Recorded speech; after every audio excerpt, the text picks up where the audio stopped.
ഇപ്പോൾ ജയിന്റെ ബന്ധു സനീഷ് കൂടി നമുക്കിപ്പം ടെലിഫോണിൽ ചേരുന്നുണ്ട്. ശ്രീ സനീഷ്, കേൾക്കാമോ അങ്ങക്ക്? ഇപ്പോൾ ഏറ്റവും ഒടുവിൽ നിങ്ങൾക്ക് ലഭിച്ചിരിക്കുന്ന വിവരം എങ്ങനെയാണ്? ഇപ്പോൾ ജയിലിനെ ഇന്ന് തന്നെ നാട്ടിലെത്തിക്കാനുള്ള ശ്രമങ്ങളാണോ? നാട്ടിലെത്താൻ സാധിക്കുമെന്നാണ് അറിയാൻ കഴിഞ്ഞത്. ഡൽഹിയിലുണ്ട് ഇപ്പോൾ. ശരി, ഇന്നലെ ഏത് സമയത്താണ് അദ്ദേഹത്തെ ഡൽഹിയിലേക്ക് എത്തിച്ചത്? അറിയില്ല, അതിപ്പോ ഒരു 5:15 വിളിക്കുക ചെയ്തത് ഫോണില്. ഡൽഹിയിൽ എത്തിയിട്ടുണ്ട്, ഇന്ന് തന്നെ തിരിച്ചെത്താൻ പറ്റുന്നത്. ബന്ധുക്കൾ ആരെങ്കിലും ഡൽഹിക്ക് പോകുന്നുണ്ടോ ജയിലിനെ എത്തിക്കാനായി? ഞങ്ങള് ഇവിടെ എറണാകുളത്ത് നമ്മുടെ നെടുമ്പാശ്ശേരി എയർപോർട്ടിലാണ് പോകുന്നത്. ഇവിടേക്ക് വന്നിട്ട് ഇവിടുന്ന് ഞങ്ങൾ കൊണ്ടുവരാൻ വേണ്ടി. ജയിനുമായി സംസാരിക്കാൻ കഴിഞ്ഞിരുന്നോ? കുടുംബത്തിൽ ആർക്കെങ്കിലും ജയിനുമായി സംസാരിക്കാൻ കഴിഞ്ഞിരുന്നോ? സംസാരിച്ചു, ജയിന്റെ അമ്മ സംസാരിച്ചു, ഞാൻ സംസാരിച്ചു, പിന്നെ ചേട്ടൻ സംസാരിച്ചിരുന്നു.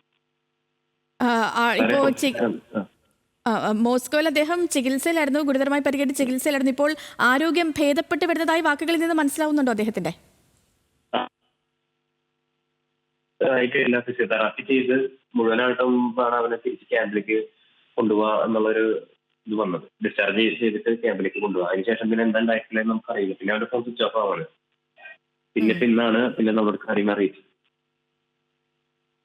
ഓക്കെ, സർക്കാർ വൃത്തങ്ങളിൽ നിന്ന് അല്ലെങ്കിൽ മറ്റു ഉദ്യോഗസ്ഥർ ആരെങ്കിലും കുടുംബത്തെ ബന്ധപ്പെടാൻ ശ്രമിച്ചിരിക്കുകയോ ഏതെങ്കിലും തരത്തിൽ എന്തെങ്കിലും ഇപ്പം ചികിത്സാ സഹായം അടക്കം ഉറപ്പുകൾ വാഗ്ദാനം ചെയ്യുകയോ എന്തെങ്കിലും ചെയ്തിരുന്നോ?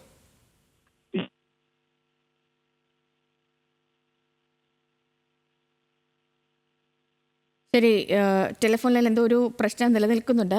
ജയിന്റെ ബന്ധു സനീഷാണ് ഇപ്പോൾ നമുക്കിപ്പം ടെലിഫോൺ ലൈനിൽ ചേർന്നത്, പ്രതികരണം നടത്തിയത്. ലെവിൻ കെ വിജയൻ തുടരുന്നുണ്ട്. ലെവിൻ, ഈ ആശുപത്രിയിൽ ചികിത്സയിലുള്ള ജയിന്റെ ആരോഗ്യനില ഇപ്പോൾ ഭേദപ്പെട്ട് വരുന്നു എന്നാണ് ഇപ്പോൾ ബന്ധുവിന്റെ വാക്കുകളിൽ നിന്ന് മനസ്സിലാകുന്നത്.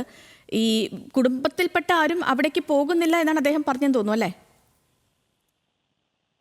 അത്തരത്തിൽ തന്നെയാണ് സേതു.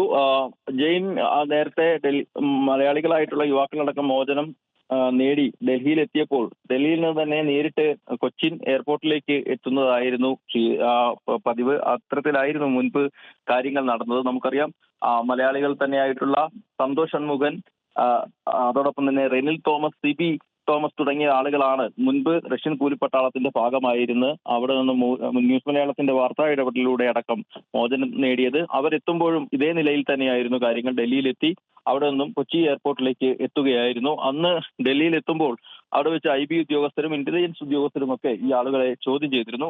സമാനമായ നടപടി ജെയിൻ കുര്യന്റെ കാര്യത്തിലും ഉണ്ടാകുമെന്നാണ് കരുതപ്പെടുന്നത്. കാരണം ഇന്ന് രാവിലെ പുലർച്ചെ ഒരു വാട്സാപ്പ് കോളിലൂടെയാണ് ബന്ധുക്കളോട് ജെയിൻ വിളിക്കുന്നതും സംസാരിക്കുന്നതും.